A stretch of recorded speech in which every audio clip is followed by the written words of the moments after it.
পৃথিবীতে বড় শান্তির নাম হলো মনের শান্তি। যার মনে শান্তি নেই, তার টাকা পয়সা, ধন দৌলত, অর্থ ঐশ্বর্য তার কাছে কোনো দাম নেই। কারণ মনের শান্তিটাই বড় শান্তি। তো মনের শান্তি পেতে হলে নিজের মনে আত্মশুদ্ধি থাকতে হবে, মনের মধ্যে সৎ মনোভাব থাকতে হবে, দুনিয়াবী চিন্তা বাদ দিতে হবে, অসৎ চিন্তা বাদ দিতে হবে। তাহলে দেখবেন আপনার মনেও শান্তি বিরাজ করবে। যদি মনে করেন টাকা পয়সা, ধন দৌলত, অর্থ ঐশ্বর্যের মধ্যে বিশাল শান্তি, তাহলে ভুল করবেন।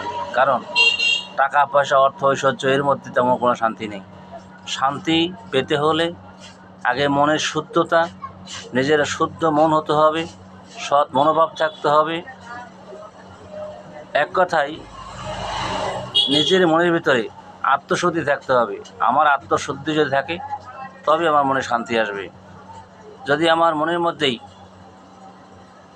অশান্ত মনোভাব থাকে,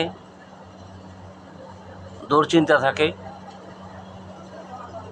প্ররোচনার ভাব থাকে, লোভ থাকে, রাগ থাকে, অন্যকে ঠকাবো এমন চিন্তা ভাবনা থাকে, আমার মনে কখনো শান্তি আসবে না। কারণ শান্তি এমন এক জিনিস যেখানে শুধু একটাই জিনিস, সেটা হলো শান্তি। শান্তি পেতে হলে অবশ্যই খারাপ চিন্তা ভাবনা, লোভ লালসা সমস্ত কিছু পরিত্যাগ করতে হবে। তাহলেই দেখবেন মনের রোগ ভালো হয়ে যাবে, মনের শান্তি বিরাজ করবে। ধন্যবাদ সবাইকে।